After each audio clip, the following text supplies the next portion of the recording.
कि आस लगी मोहन तेरी, जरा सूरत मधुर दिखाया।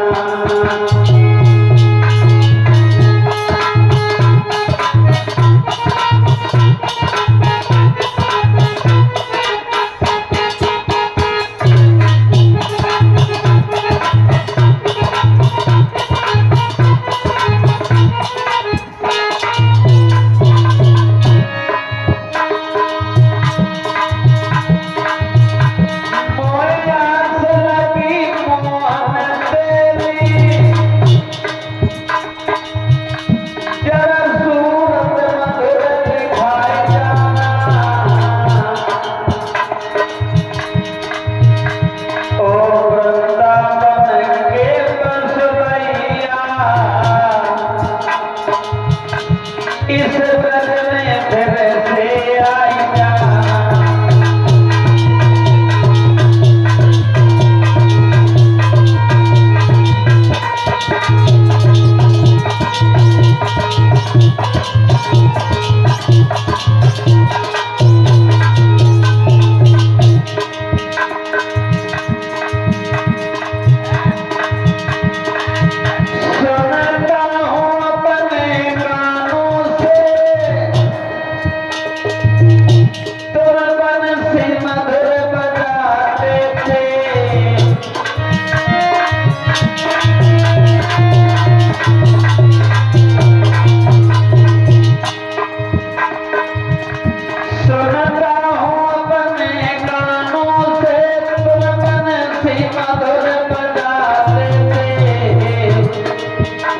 सबका मन को हरने वाले नगर बंसी फिर बजाई जाना।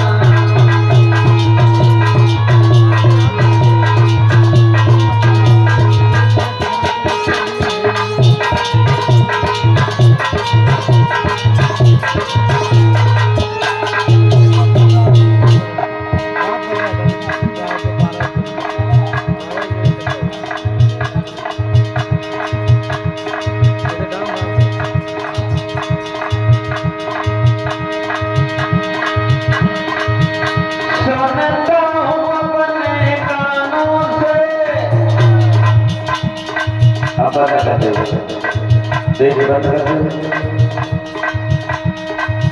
क्या कर रहे थे?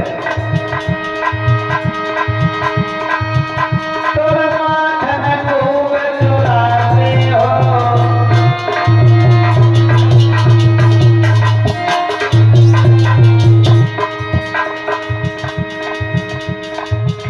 सबका मन तुम हरने वाले और माखन फिर चुराई जाना।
दिया जैसे घूमे बोलने वाली माताएं रहे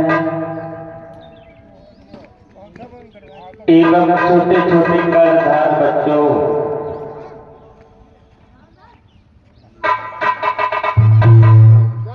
मूड पिराए का मूड पिराए अच्छा अल्लाह साहब गोपी सवरी सरकार की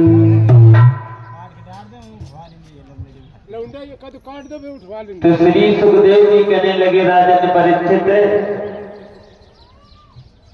भगवान कन्हैया ने रात में वध कर दिया। भगवान लीला दिखाई कि कंस वध हो गया।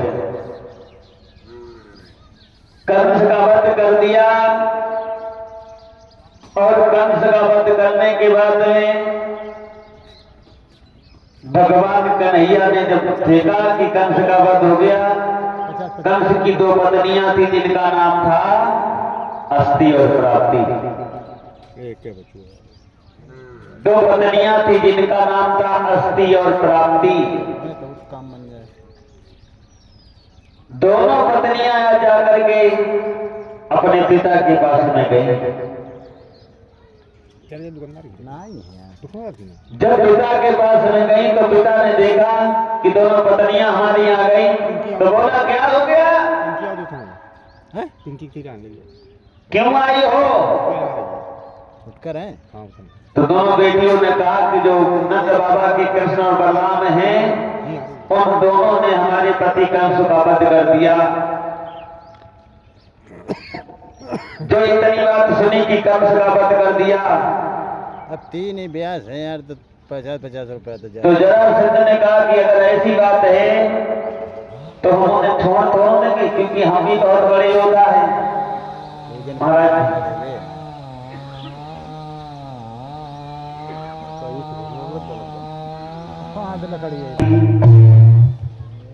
जरासंध के पास में कितनी सेना थी? एक अछोड़ी सेना महाराज जी। जबकि पूरे महाभारत में दोनों तरफ की सेना थी 17 छोड़ी सेना महाराज।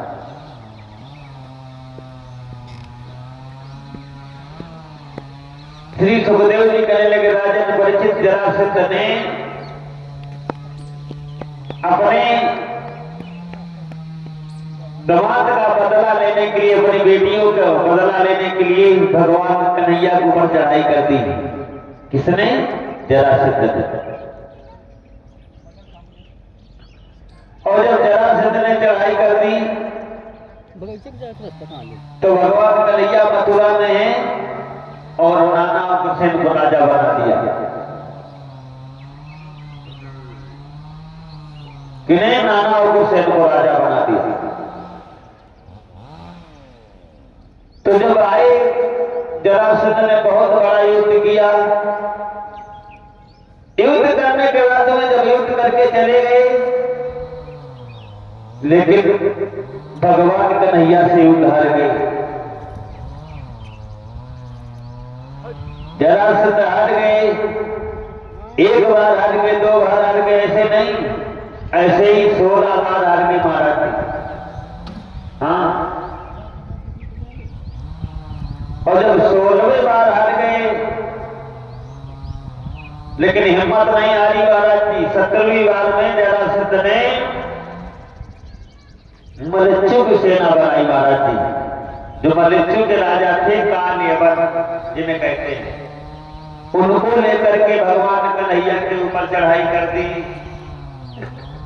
और जब कालयवन आए तो कालयवन की सेना देख करके भगवान कन्हैया ने सोचा ऐसे रोज युद्ध होता रहेगा तो सारी प्रजा मरती रहेगी, तो उस डर को छोड़ करके भाग गए मक्का।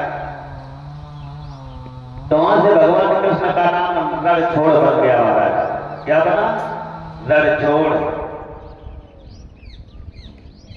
आज श्री सुखदेव जी कहने लगे राजन परीक्षित, जब भगवान कन्हैया गढ़ को छोड़ करके भाग गए, इधर कालेवन भगवान कन्हैया के पीछे पीछे भाग गया। देखो बेटा, सच्ची माता जब भर गया तो क्या देखा कि आगे जा रहे थे, आगे जाते जाते देखा कि एक गुफा मिली है जहां पर मुचकुंद महाराज सो रहे थे।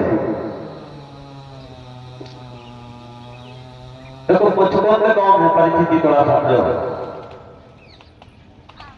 एक बार जब देवक को संग्राम हुआ तो उसमें राजा दशरथ और महाराज मुचकुंद जी ऐसे बड़े बड़े राजाओं ने योगदान दिया। और जब बड़े बड़े राजाओं ने योगदान दिया तो उन्होंने एक विचार किया, यहां से मैं बोलिए सामने दरबार की, बोले गुरुदेव भगवान की। ये सीखी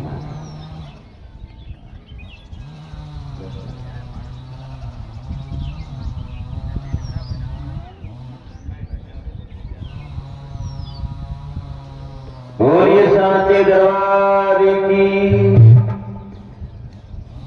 तो मुचकुंद महाराज ने जब युद्ध को जीत लिया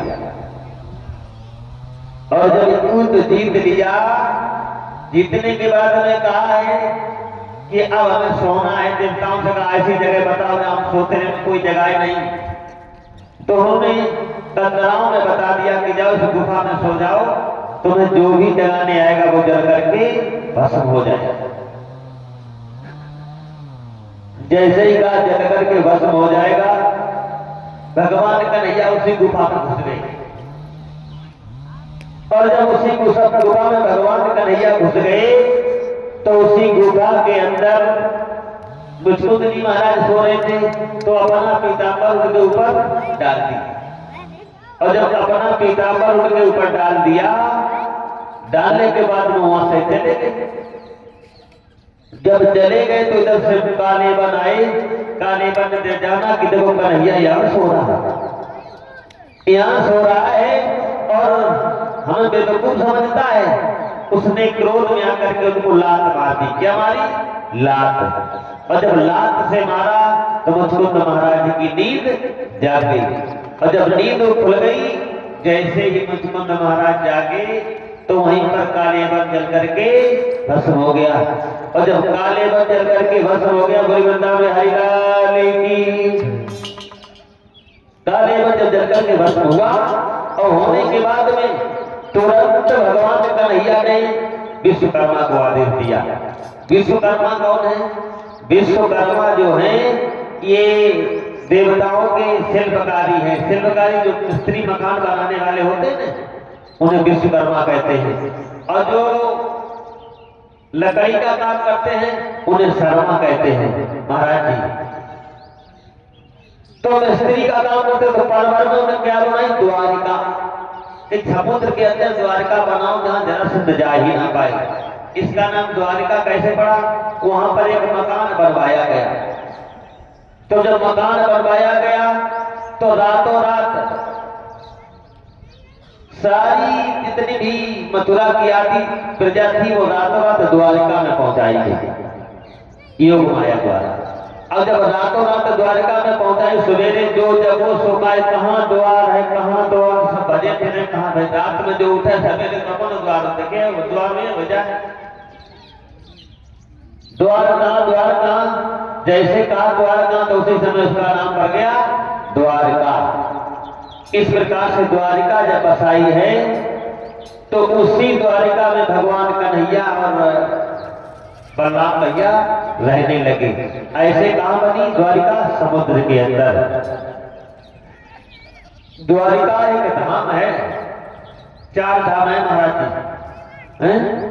एक केदारनाथ, एक बद्रीनाथ, एक द्वारिका, एक रामेश्वरम। महाराज जी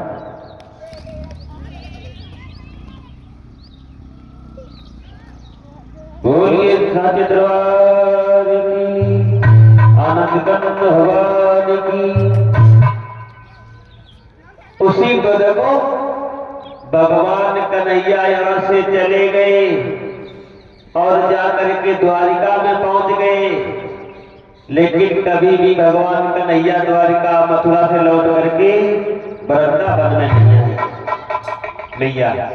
और जब वृंदावन में लौट के नहीं आए, ना यशोदा मैया के पास में एक दिन भी लौट के आए भगवान कन्हैया, और ना ही कभी राधा रानी के पास में आए, कभी भी मिलने के लिए नहीं आए। एक बार चले तो गए लेकिन दोबारा लौट के नहीं आए। यशोदा मैया ने सोचा भी नहीं था कि कन्हैया हमारा लाला नहीं है। एक बात बताओ, कितनी दूर मथुरा थी, मिलाते जाके यशोदा मैया नहीं मिलाते, लेकिन पहले जमाने ऐसो ना है तो मैया। अब अगर देखो, हम तो सुनी कोलकाता के पहले जमाना ब्याह हो जाए तो बहुत 4-4 साल विदा होती। यह बात तो सही है कि नहीं? और आजकल ब्याह हो जाए, कल ब्याह होती आए और परव चौथी चल जाए, कल संगई चले जाओ, तो विदा हो जाता नहीं तुरंत ही। लेकिन पहले इतना नहीं था महाराज, तो सोचा आ जाएंगे, आज आ जाएंगे, कल आ जाएंगे। फिर मथुरा से द्वारिका चले गए भगवान कन्हैया, लेकिन यशोदा मैया के पास मिलने के लिए नहीं आए। इधर राधा रानी शीला साधना बहुत परेशान है कि श्याम चले गए, लेकिन एक दिन भी मिलने के लिए नहीं आए। एक दिन राधा रानी, आज शीला भाभी सबरी सखियां बैठी हैं और श्याम से कह रहे, श्याम पहले फोन नहीं करते थे महाराज, पार्टी करती थी। ढूंढ नहीं है जंगल में वन में, लेकिन कहीं भगवान कन्हैया नहीं मिल रहे हैं कि ढूंढा है तुमको सारा जहान, कोई पता ना तू है कहाँ। अरे तुझे को बुलाती है तेरी रात का, तुझे को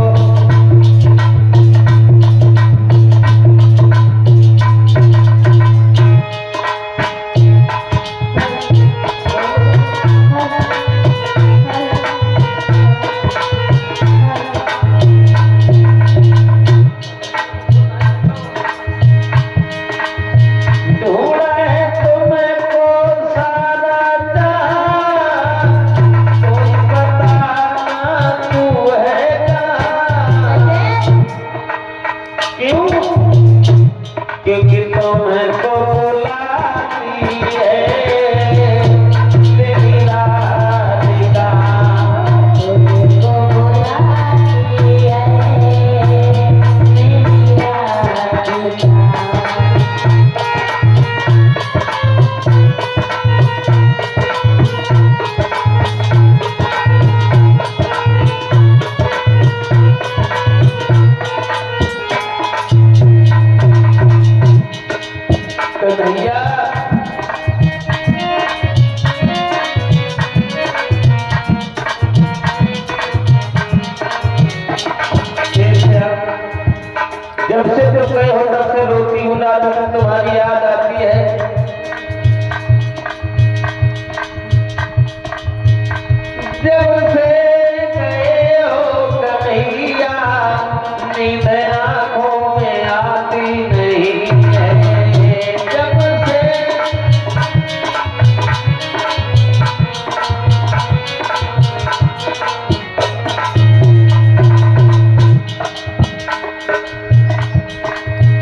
हर तुझको बुलाती है तेरी राधिका।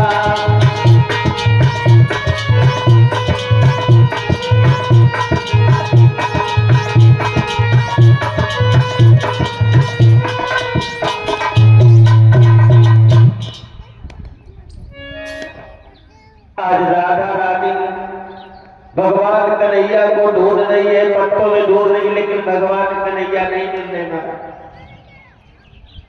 हाँ, कि जो मैं ऐसा जानती प्रीत करे दुख होए, नगर ढिढोरा पीटती प्रीत न करियो कोई। ये श्याम सुंदर, अगर हम ऐसा जानती तो कभी तुमसे नेह न लगाती, लेकिन भगवान कन्हैया चले गए, अब तो रोने वाले हैं, सब रो जाएगा, अब तो आने वाले नहीं। क्यों?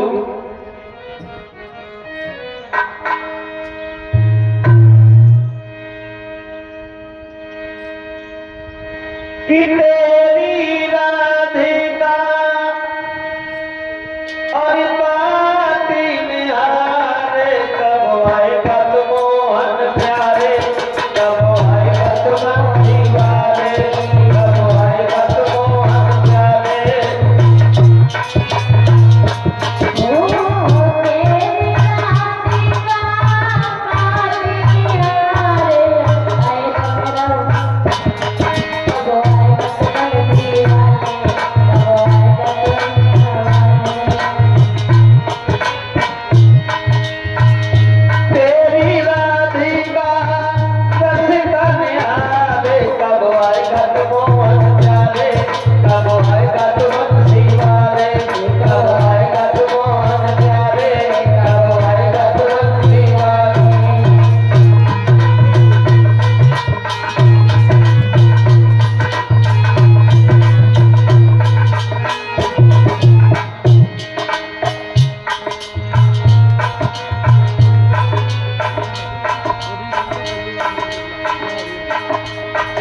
दिन ये सारे बीत गए हैं, दिन ये सारे बीत गए हैं। ओ सामरिया ओ बनवारी विपन बिहारी, राधा बाबी बिहारी, कब आएगा तू मोहन प्यारे, कब आएगा तू बंसी वाले, कब आएगा तू मोहन प्यारे, कब आएगा तू बंसी वाले।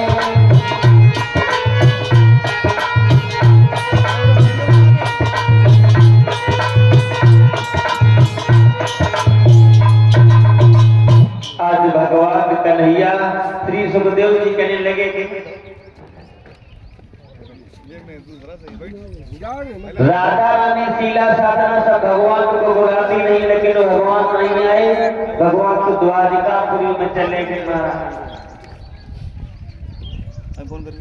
सारी सखियां लौट करके घर आई और घर आकर के सारा काम करती हैं, सारा श्रृंगार करती हैं, लेकिन मन कहाँ लगा है महाराज भगवान कन्हैया में, कि जब से चले गई तब से आए नहीं। चार सखियां जहाँ पर बैठती तो भगवान खाना की बात करती है महाराज। और पहले जमाने में जिंदगी इतनी बिजी नहीं थी महाराज, जितनी जिंदगी अब बिजी है, इतनी जिंदगी पहले बिजी नहीं थी महाराज। तो इसलिए लोग चले जाते हैं, और ना इतनी महाराज की पढ़ाई लिखाई पहले थी, इतनी पढ़ाई लिखाई पहले ना थी महाराज। तो जितनी सखियां थी कम पढ़ी लिखी थी महाराज। जब भगवान कन्हैया गए तो राधा कहती रही महाराज कि तुम हमें भूल जाओगे। क्यों? कि ज्ञान ध्यान धारी पंडित अनेक रहे, कहाँ? मथुरा में। और यहाँ गोपी ग्वालिनी, यहाँ सब गंवारिन हैं। अंतर है क्योंकि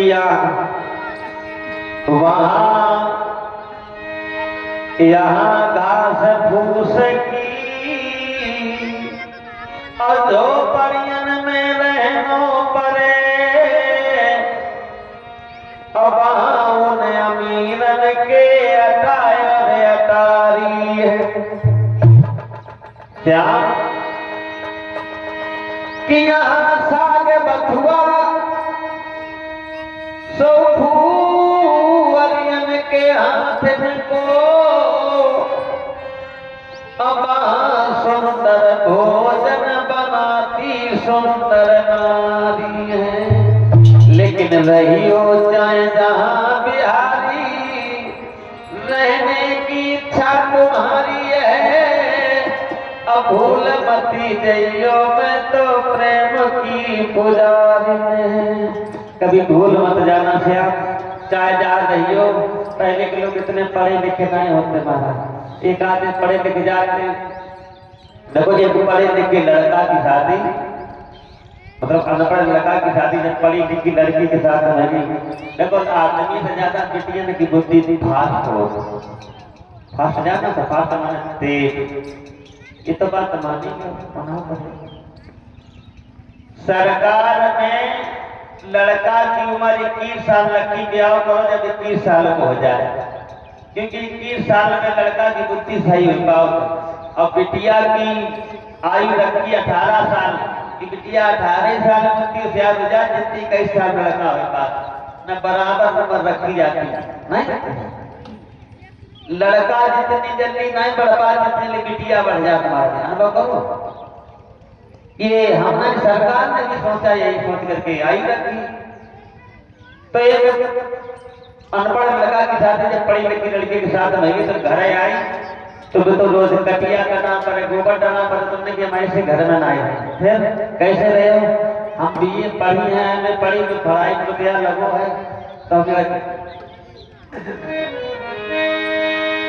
कि एक दिन बोली नार पिया से,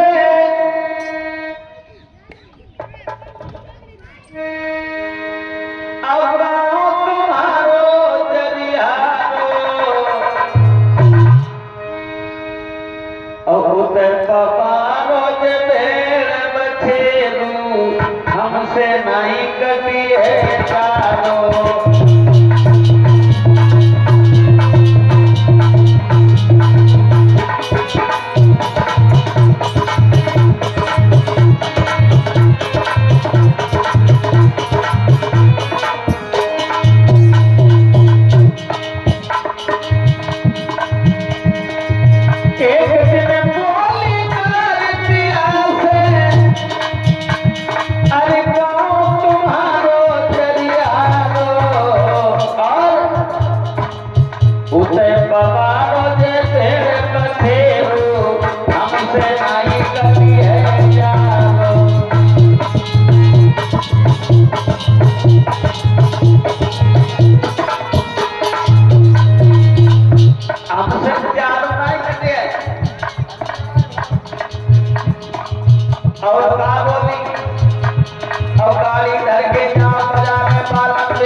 गाड़ी धर के जाओ बाजार में, बालक दे जाओ किसिया जाना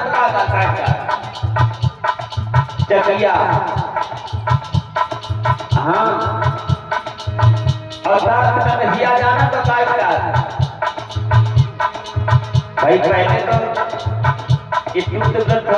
मंजन करने दांत साफ हो, तेरा किलो दांत गंदे होने तो तेरा तो लगे नहीं लगे। अरे गाड़ी धर के जाओ बाजार में, बाला दे जाओ मिसिया, फिर साथ का मिसिया जरूर लाना। तेल समय लिखी मिसिया, तेल समय लिखी मिसिया। और तेरा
सुनी ये बात है।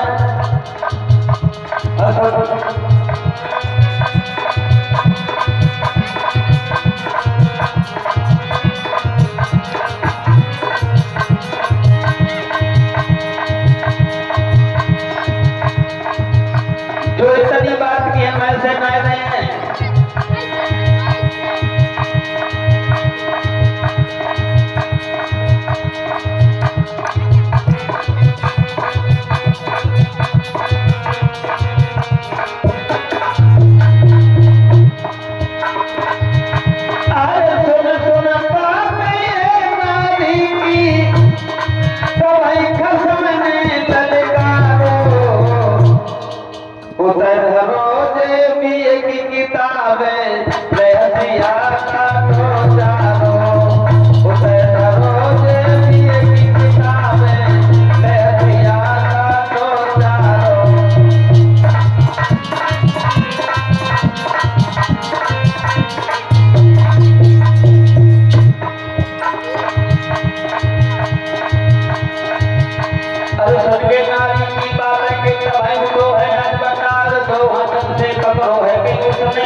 पिए की किताबें ले हसिया का तो चारो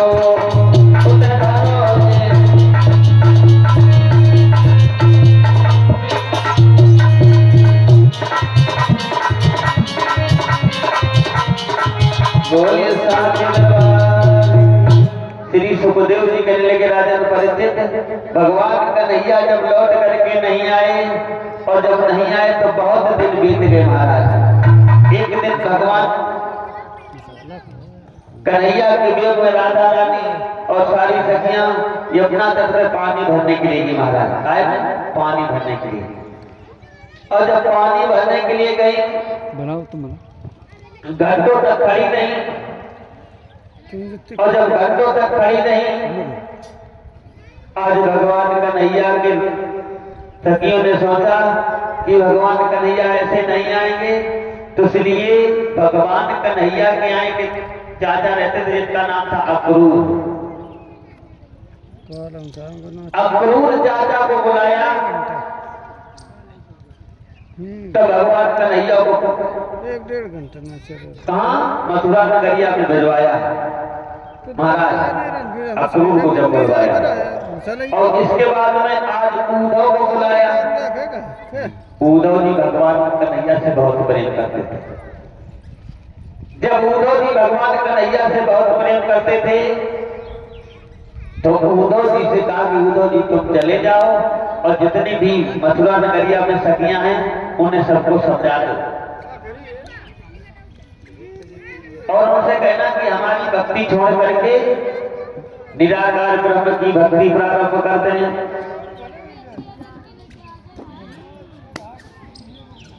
जो उन्होंने कहा निराकार ब्रह्म की भक्ति प्रारंभ करते हैं, तो उद्धव जी भगवान कन्हैया का रथ लेकर के आज मथुरा नगरी से होकर के गोकुल के लिए आ रहे हैं। जब उद्धव जी गोकुल के लिए आ रहे हैं, समय बीतता चला गया और जब उद्धव जी गोकुल के लिए आ रहे हैं, इधर राधा शीला साधना सारी जमुना के किनारे बैठी हैं, एक ही बात सोच रही है श्याम कि सुमन की लागी धरी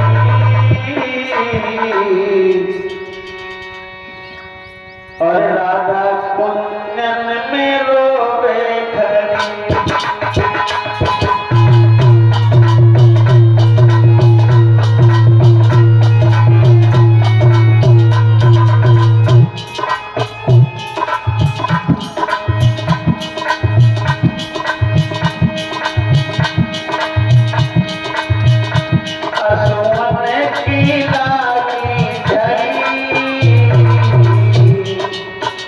राधा कुंजन में रोवे खड़ी यशोदा में।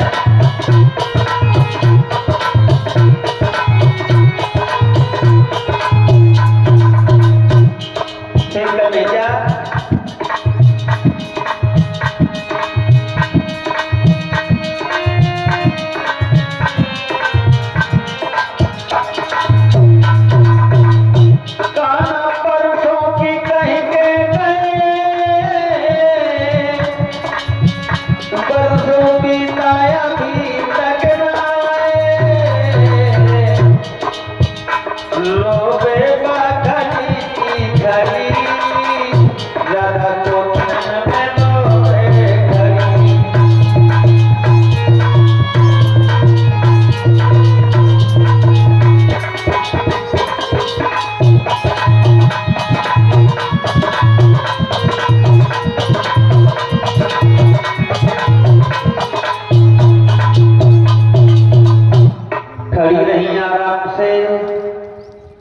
इधर उद्धव जी रथ लेकर के आए।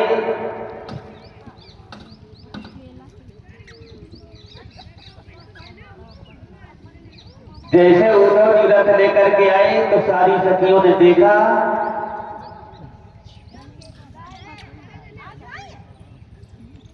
क्या है। अब है अब दुकान पे आए हैं के लाए ये सब कर रहे हैं।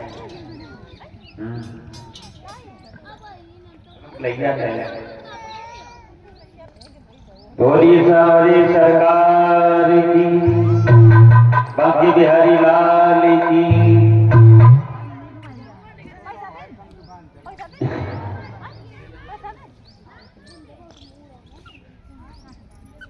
इधर श्री सुखदेव जी कहने लगे राजन परीक्षित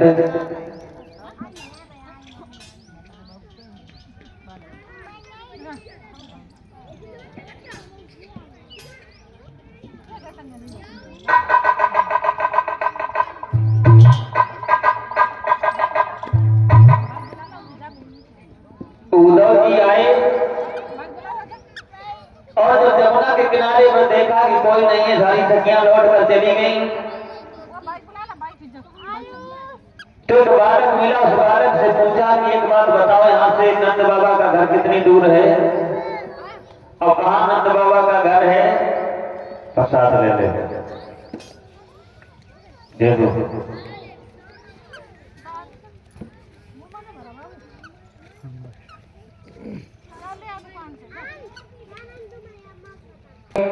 जय भगवान की। जब उद्धव जी वहां से चले और जाकर के बाबा नंद का घर बूझा, जब बाबा नंद का घर बूझा तो जब वहां पर जमुना किनारे एक बालक बैठा था, उसने कहा कि देखो कि जो जल आ रहा है जहां से वही नंद बाबा का घर है। क्यों? क्योंकि राधा रानी और मैया यशोदा जब से भगवान कन्हैया चने के भोजन करती है सिर्फ जीने के लिए, रात दिन रोती है, रोते रोते आंसुओं की धार इतनी बह निकली कि जमुना तट पर आ गई। इसलिए चले जाओ, अभी तो सारी सखियां एक ही रास्ते में बहुत सारी सखियां मिल जाएं। उद्धव जी वहां से सारी सखियों को ढूंढने के लिए चले और रास्ते में सारी सखियां मिली, राधा ललिता शीला साधना। और जब सारी सखियां मिली हैं तो आज सखियों ने देखा, हमें लग रहा कि भगवान कन्हैया का रथ आ गया। कोई नहीं, ये दूसरा सिर्फ भगवान कन्हैया ही होंगे। जो देखा भगवान कन्हैया का रथ आ गया तो सारी सखियां भाग के गईं, लेकिन भगवान कन्हैया नहीं, उद्धव जी निकले। और जब उद्धव जी निकले तो उद्धव जी से कहा कि उद्धव जी तुम और कन्हैया कहाँ चले गए? जो कहा कन्हैया तो द्वारिकापुरी में है। फिर कन्हैया आए कैसे नहीं, क्यों नहीं आए?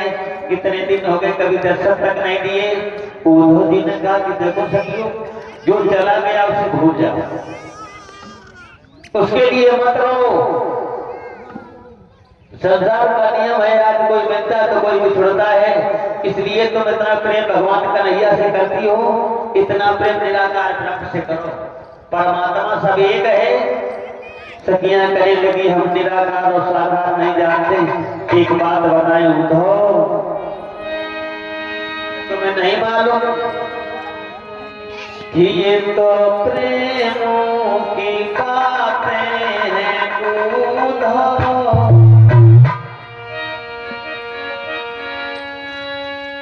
बंदगी इतनी सस्ती नहीं है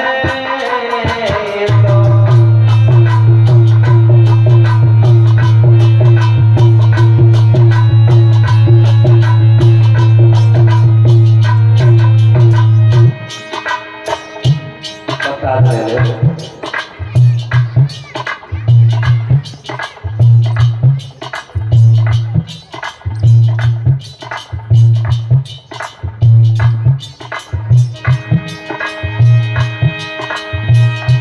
ये तो प्रेमों की बातें हैं उद्धव, बंदगी इतनी सस्ती नहीं है,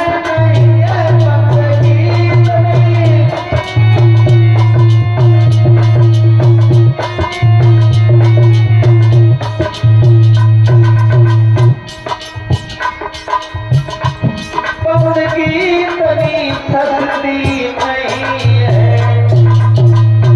क्यों? यहाँ पे सरदे के होते हैं सौदे, यहाँ पे सरदे के होते हैं सौदे, दोस्ती इतनी सस्ती नहीं है।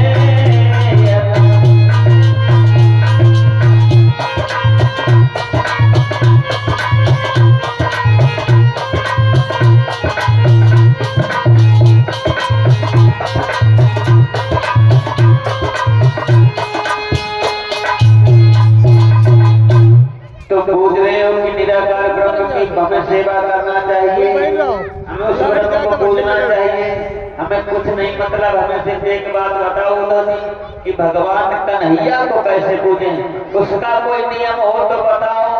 तो उन्होंने कहा कि देखो प्रेम में कोई नियम नहीं होता, प्रेम में कोई नियम नहीं होता है।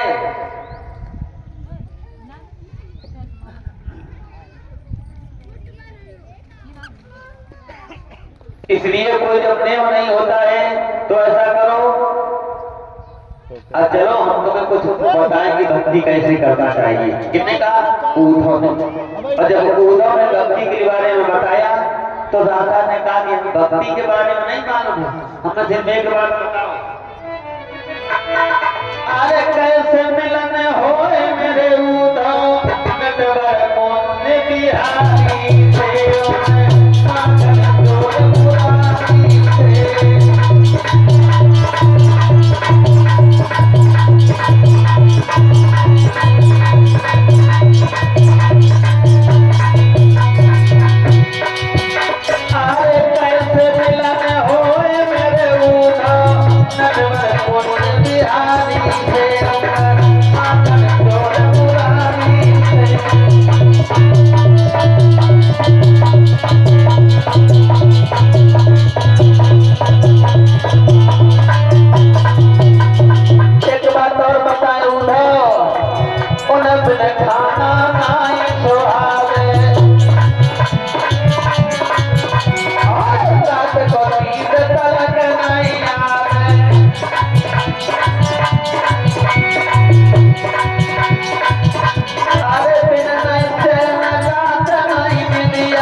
भाई हमें आप बताओ कि भगवान कन्हैया मिले कि नहीं मिले? उद्धव लाइट चाहिए ना यार, 3 बजे चाहिए।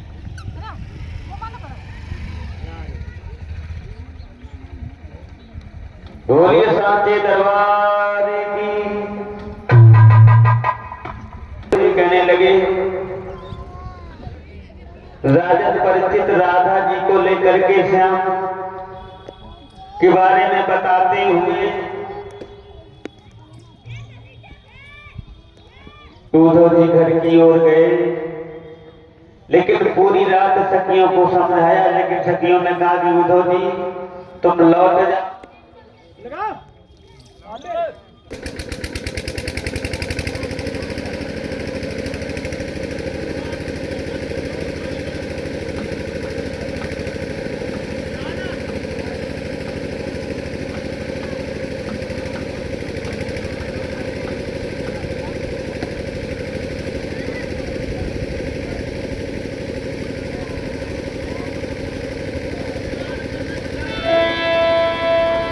बोलिए सावरे सरकार की, कृष्ण भगवान की जय हो।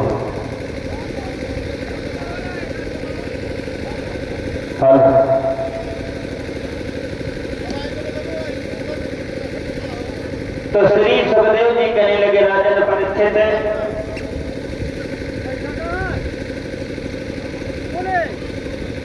जब भगवान कन्हैया के बारे में राधा रानी 7 दिन बनी नहीं और जब नहीं मानी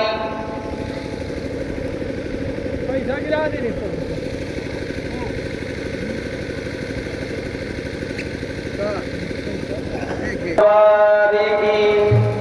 गुरुदेव भगवान की, आनंद कंत भगवान की। इधर श्री सुखदेव जी कहने लगे राजन परिचित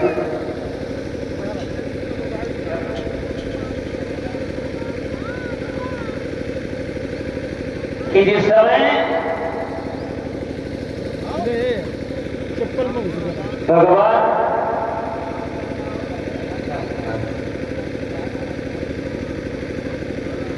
कन्हैया ने बहुत समझाया उद्धव जी को कि उद्धव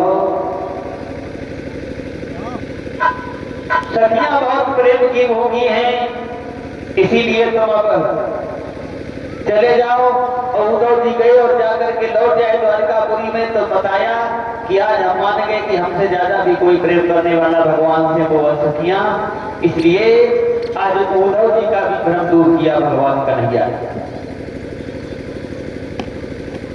जब उद्धव जी का भी भ्रम दूर किया भगवान कन्हैया ने,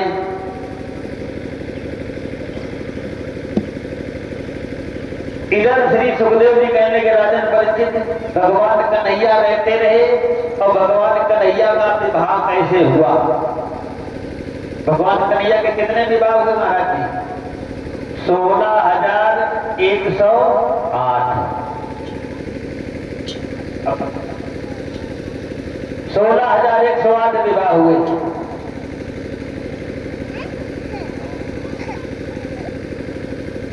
हाँ, 16,108 विवाह। पहला विवाह कहाँ हुआ? पहला विवाह ये जो है हमारा कोटनपुर महाराज, जिसे कोटनपुर कहते हैं, उस कोटनपुर में एक राजा रहते थे जिसका नाम था महाराज भीष्मा। और महाराज भीष्मा के 5 पुत्र थे। कितने पुत्र थे? 5। रुको बाहु, रुको केश, रुको भरत और रुको माली। 5 पुत्र थे। बड़े का नाम था रुको। एक बिटिया थी जिसका नाम था महाराज जी रुक्मिणी। एक बिटिया थी जिसका नाम था रुक्मिणी।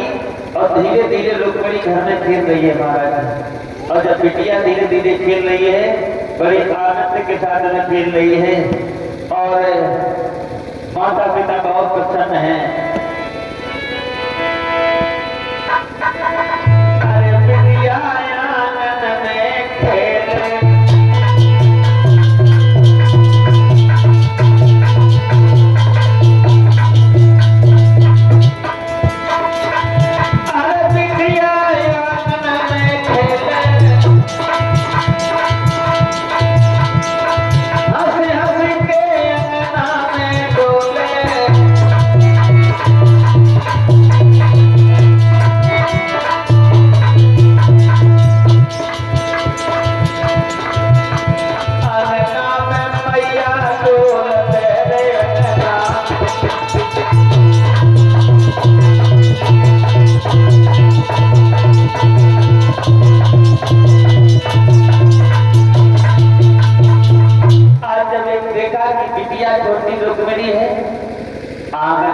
रही है महाराज। आंगन में खेल रही, धीरे धीरे बिटिया सियानी हो रही है। और जब बिटिया घर में सियानी हो तो माता पिता को देखने में भी पाप लगता है। एक बात बताएं, दो चीजें ध्यान रखो।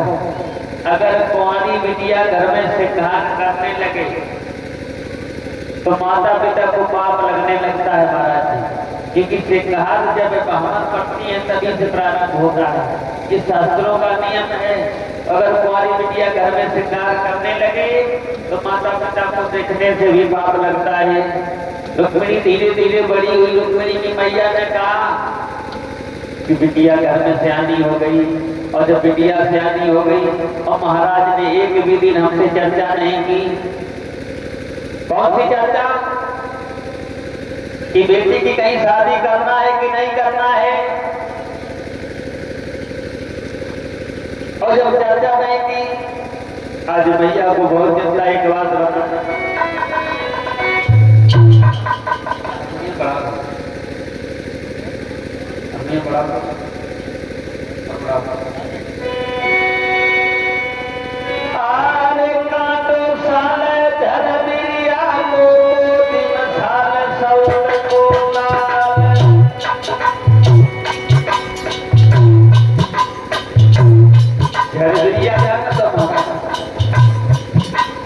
अगर जलविरिया को कांटो लग जाए जल्दी निकलत नहीं महाराज।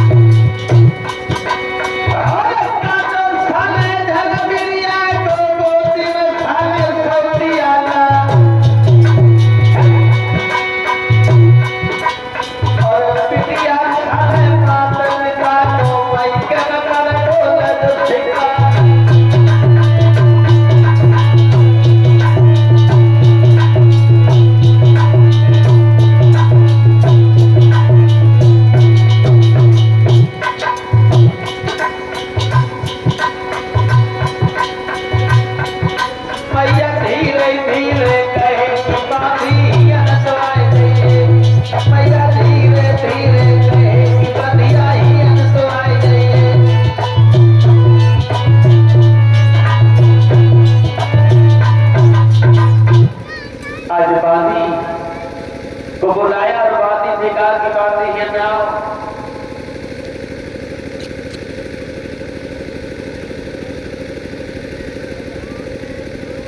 बाती थोड़ी देर चली आवाज बाती को बुलाया और बाती को बुला करके कहा बहन चली जा हमारे पिया को बुला करके ला। कहां से? सभा से, क्योंकि सभा में पिया हमारे बैठे हैं। एक बात सुन ले बाती, अरे मेरी बहना जाइए सभा जाइए, जाइए पिया से कहिए तुमको बुलाओ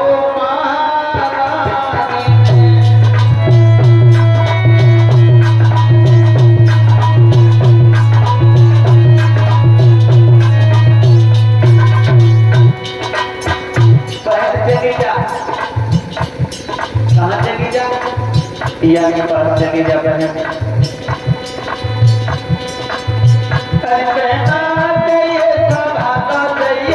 जाइए पिया से कहिए तुमको बुलाओ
कहा कि चली जा बहन हमारे पिया को तेल पिला, क्योंकि हमने देखा है कि घर में बिटिया सियानी है लेकिन कहीं पर भी पर नहीं ढूंढा है हमारे पिया ने। तो आज महाराज भीष्म को बुलाया और भीष्म से कहा कि कैसा करो कि अपनी बेटी के लिए कोई ना कोई वर जरूर ढूंढो। तो कहा जरूर ढूंढ रहे महाराज जी, हमने चर्चा भी की है और आगे भी चर्चा करेंगे, लेकिन एक बात है कि कहीं घर अच्छा मिल जाता है तो घर अच्छा नहीं मिलता, और पर मिल जाता है तो घर अच्छा नहीं मिलता। इसलिए आज सभा में जाएंगे, सभा में पूछेंगे कि कोई पर हो तो हमें बताएंगे। तो उसी समय महाराज भीष्म सभा में गए और सभा में जाकर के सभा के लोगों से कहा कि आज के सभा के लोगों, तुम्हें ज्ञात होना चाहिए कि हमारी बेटी रुक्मिणी बहुत सुंदर है और सुंदर बेटी के लिए सुंदर वर होना बहुत जरूरी है। इसलिए अगर तुम लोगों की निगाह में कोई वर हो तो हमें जरूर बताएं। जो इतनी बात कही है तो वहां के लोगों ने हाथ उठा दिए।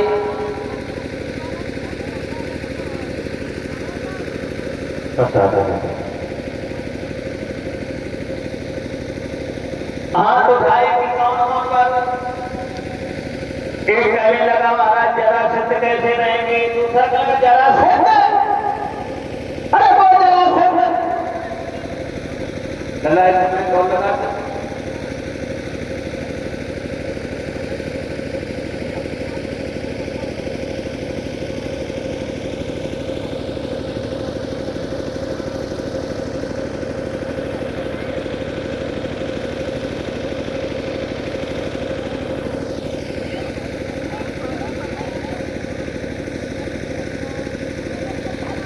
जैसे ही कहा है कि जरासंध कैसा रहेगा, दूसरा कहने लगा भाई जरासंध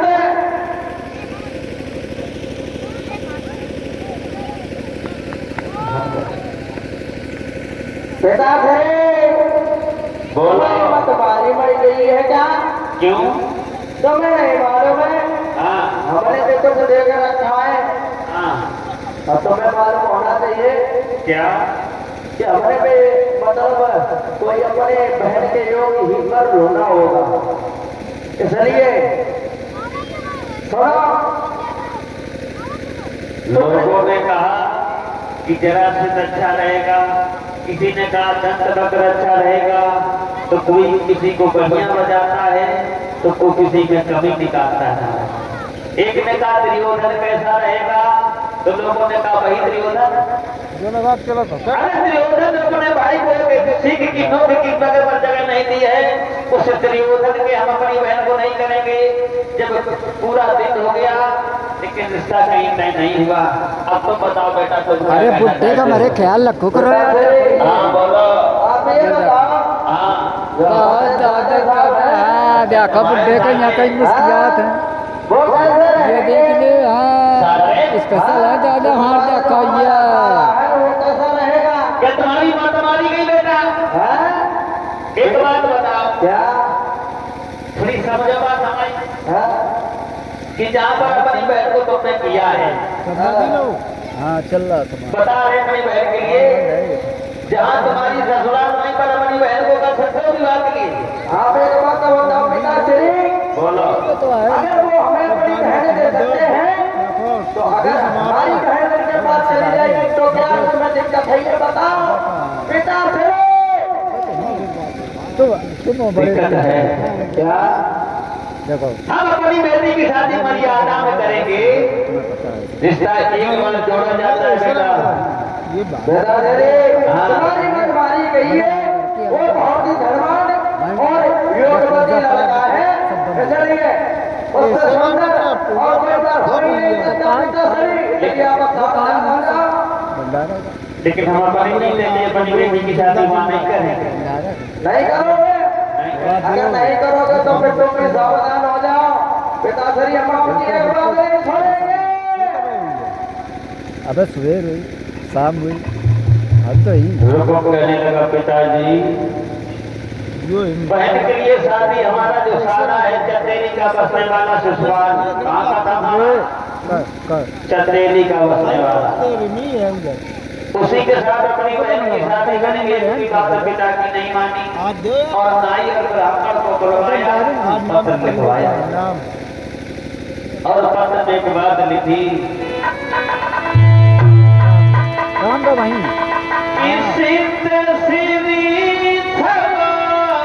तुम्हारे मालूम है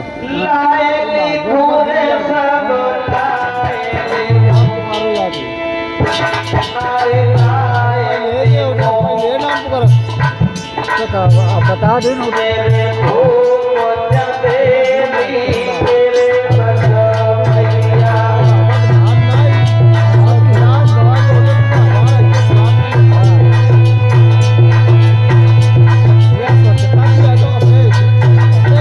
जो बनता हो वो दे बिल्कुल सही बात। अब है समय पे जाने कोई दिक्कत नहीं। ये मान है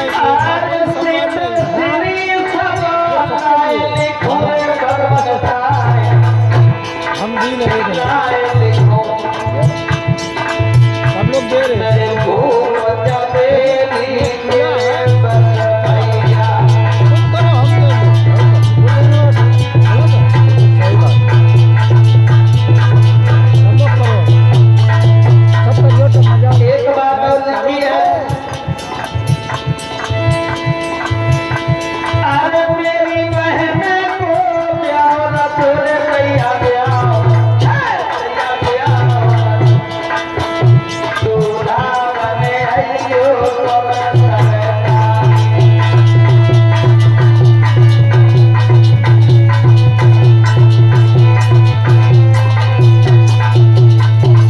एक बात और बताएं तो मैं नहीं मालूम अपना भैया भी आएगा अब से यारी से आइयो तो मैं अंगना मेरे भैया अंगना हाय अंगना मधुरा को वहाँ पे आई है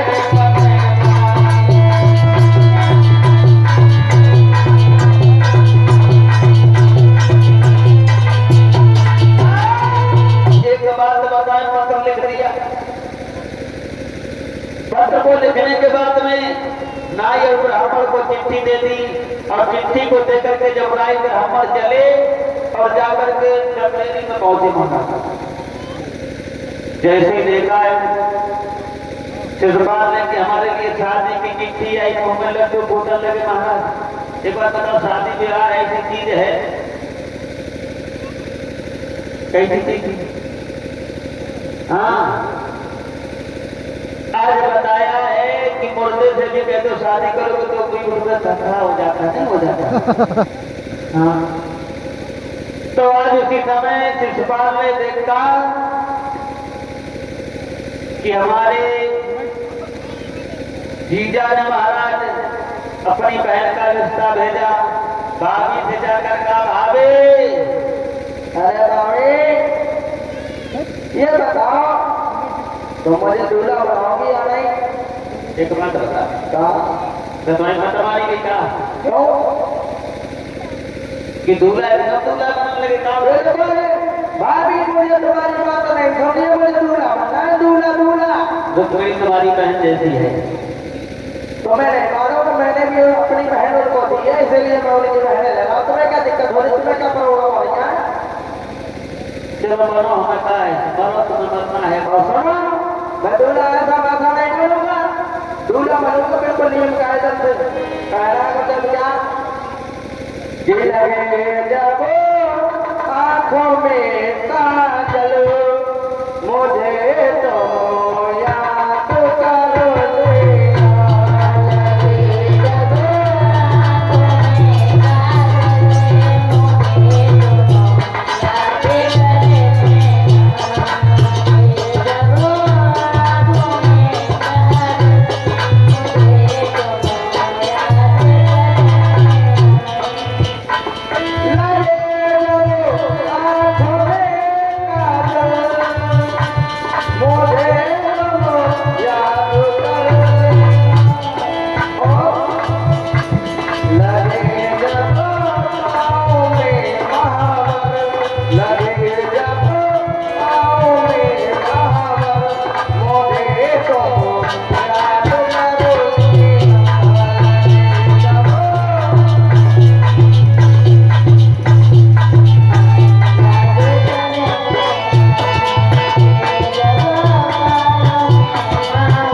श्री सुखदेव जी के निकट राजन परिस्थित आज रुको के कहने पर शिशुपाल तैयार होने लगा। देखो सारी सखियों को बुला लिया और जब सारी सखियों को बुलाया तो सारी सखियां आकर के आई और श्रृंगार करने लगे महाराज। लेकिन जो कोई बढ़िया काम हो तो सगुन हो, अब बढ़िया काम तो है नहीं। जैसे ही शिशुपाल दूल्हा बढ़ा, जैसे दूल्हा बनने लगा तो ठीक होने लगी महाराज। और जब ठीक हुई इसे सगुन होने लगे।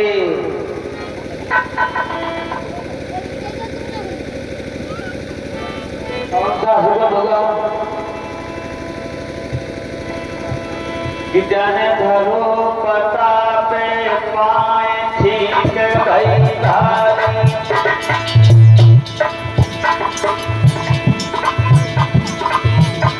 जाने धरो तीसरे मोहन ठीक गई भारी। क्या बढ़ा बेटा हारमोनियम।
मोहर को रख लिया और जब मोहर को ऊपर रख लिया, बारात को सजा करके उनके जो मित्र थे जिनका नाम था महाराज जरासंध, दंत वक्र, अपने मित्रों को आदेश दिया कि जाओ इतनी बड़ी सेना सजाओ कि हम चंदेरी से जाकर के जब हम कुंदनपुर को जाए तो हमें कोई रास्ता में कोई रोक न ले।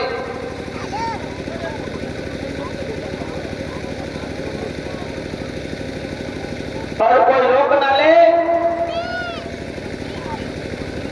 इसलिए बहुत ही बड़ी सेना सजवाओ। सारी सेना कुंदनपुर में पहुंच गई महाराज। और जब कुंदनपुर में सारी सेना पहुंच गई, बारात पहुंच गई, लेकिन रुक्मिणी को रात दिन चैन नहीं। अब रात में रोए, दिन में रोए कि हमारा भैया हमारी शादी अपने साले के साथ में करे। कौन सी ऐसी बहन है जो अपनी शादी करे? आज रात भर रोती रही। जब रात भर रोती रही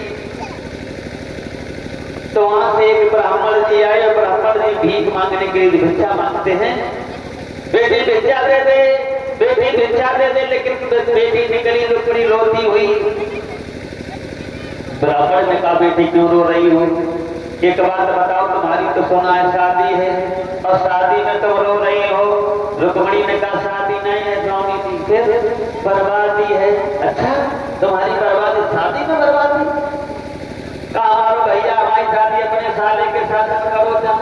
अब तुम हम तो मन करो जाओ, हमारे माता पिता करो जाओ। तुम्हारे माता पिता कहाँ करो जाओ? हमारे माता पिता भगवान कन्हैया के साथ में शादी करना चाहते हैं। अच्छा भगवान कन्हैया के साथ में शादी करना चाहते हैं, अब हम क्या करें? ऐसा करो एक चिट्ठी लिख दें, हमारी चिट्ठी भगवान कन्हैया लो भेज दे। अच्छा चिट्ठी लिख दें, चलो लिखो।